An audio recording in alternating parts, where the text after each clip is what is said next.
இன்றைக்கி காயல் சமையல் பகுதியில் நம்ம பார்க்க போகிறது ரொம்ப சிம்பிளாக ஈஸியாக செய்யக்கூடிய பன்னீர் டிக்கா, அதுவும் தவாலையே ரொம்ப குவிக்காக எப்படி செய்யலான்றதை பார்க்க போகிறோம். இப்போ இதுக்கு தேவையான பொருட்கள்னால் தயிர் 1/4 கப் எடுத்திருக்கேன். அதாவது திக்கான தயிராக இருக்கணும், அதிக புளிப்பு இல்லாமல் இருக்கணும். அதே சமயம் தண்ணி இருந்துச்சுன்னா அதை வடிகட்டிட்டு நல்ல திக்கான தயிரை யூஸ் பண்ணுங்கள். இதோட ஜிஞ்சர் கார்லிக் பேஸ்ட்டு 1/4 டீஸ்பூன் போதும், ரொம்ப நிறைய வேண்டாம். ஏன்னா அது நிறைய போட்டோம்னா அதில் ஸ்மெல் வர்ற மாதிரி இருக்கும். மஞ்சத்தூள் ஒரு 1/4 டீஸ்பூன் எடுத்துங்க. கரம் மசாலா தூள் 1/4 டீஸ்பூன். மிளகாய்த்தூள் உங்கள் கார தேவைக்கு ஒரு டீஸ்பூன் அளவுக்கு போட்டுக்கலாம். தனியா பவுடர் 1/4 டீஸ்பூன்.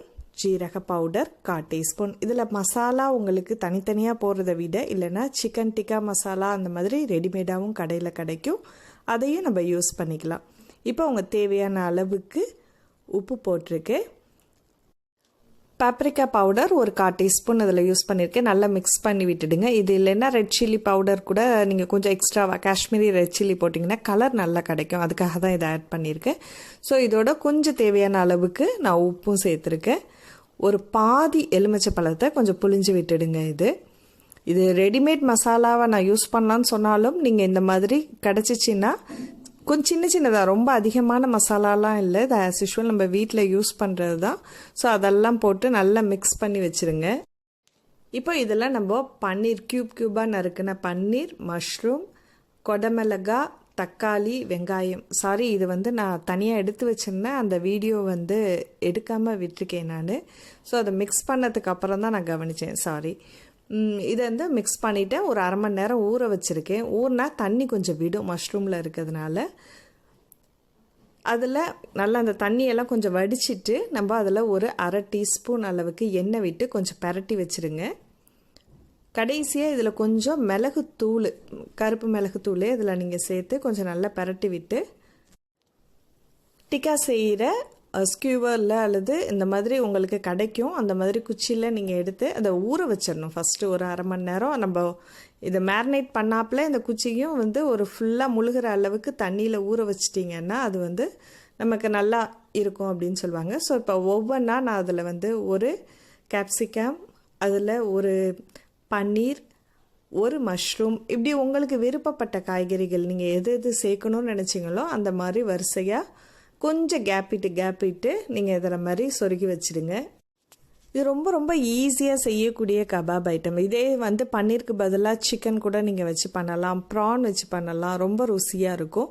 இது ரொம்ப சீக்கிரமாக செய்யக்கூடியது. ஜஸ்ட் இதை மேரினேட் பண்ணி ஒரு 1/2 அன் ஹவர் மட்டும் வச்சா போதும், ரொம்ப ருசியாக இருக்கும். எல்லாருமே விரும்பி சாப்பிடக்கூடிய அளவுக்கு குழந்தைங்களுக்கு ரொம்ப ரொம்ப பிடிக்கும். அதுமாரி ஏதாவது வீட்டில் கெஸ்ட் அல்லது விருந்து வைக்கிறீங்களா, அந்த மாதிரி பண்ணும்போது வெஜிடேரியனில் இந்த மாதிரி ஸ்டார்டர் வச்சிங்கன்னா ரொம்ப நல்லாயிருக்கும்.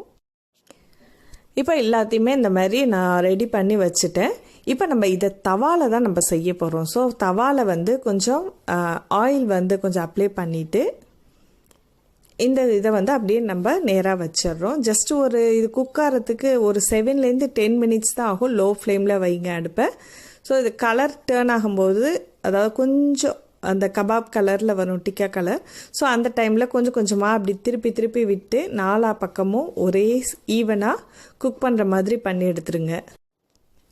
நம்ம கேர்டில் ஊற வச்சதுனால இது நல்லா ஜூஸியாக இருக்கும். இப்போ நம்ம ஃப்ரை பண்ணிகிட்டு இருக்கும்போதே மேலே பட்டரோ அல்லது நெய்யோ தடவும் போது அதோட ருசியும் ரொம்ப நல்லாயிருக்கும். ஸோ இந்த மாதிரி ஸ்ப்ரெட் பண்ணி விட்டுக்குங்க. எண்ணெயும் அல்லது நெய் இந்த மாதிரி சுற்றி வர ஊற்றுனீங்கன்னா வாசனையாகவும் இருக்கும், ருசியாகவும் இருக்கும்.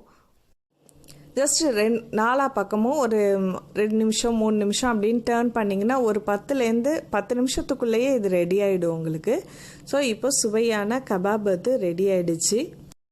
இதில் அவனில் வைக்கிறதுனாலும் நீங்கள் வைக்கலாம். ஸோ ப்ரீஹீட் பண்ண அவனில் 180 டிகிரியில் ஜஸ்ட்டு அதை கீழே ட்ரேயில் அடுக்கி வச்சுட்டு 7 மினிட்ஸ் ஒரு சைட்லேயும் டேர்ன் பண்ணி 7 மினிட்ஸ்லேயும் வச்சிங்கன்னா சுவையான பன்னீர் டிக்கா ரெடி ஆகிடும்.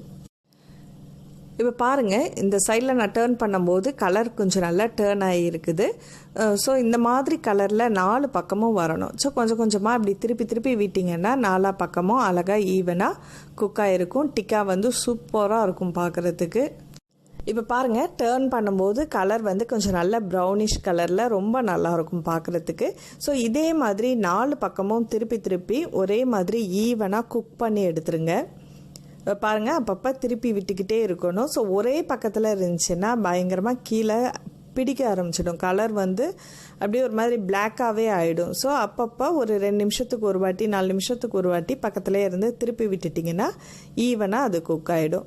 இப்போ சுவையான பனீர் டிக்கா ரெடி ஆகிடுச்சு. இதே மெத்தடில் சிக்கனோ அல்லது ப்ரான் நீங்கள் ட்ரை பண்ணி பார்க்கலாம். ஃபிஷ் கூட வச்சு ட்ரை பண்ணலாம். இந்த சிம்பிளான பனீர் டிக்கா உங்களுக்கு பிடிச்சிருந்துச்சுன்னா மறக்காமல் லைக் பண்ணிவிட்டு உங்களோட கருத்துக்களை எங்களோட ஷேர் பண்ணிங்க. சப்ஸ்கிரைப் பண்ணாதவங்க சப்ஸ்கிரைப் பண்ணிங்க. காயல் சமையல் பகுதி உங்களுக்கு பிடிச்சிருந்துச்சுன்னா உங்கள் நண்பர்களுக்கு ஷேர் பண்ணுங்கள். தொடர்ந்து பாருங்கள். இன்னும் இது மாதிரி சிம்பிளாக ஈஸியாக செய்யக்கூடிய மெத்தடில் ரெசிபீஸ் வந்து நம்ம காயல் சமையல் பகுதியில் தொடர்ந்து வந்துகிட்டு இருக்கோம். அடுத்த ஒரு ரெசிபியில் சந்திப்போம். நன்றி.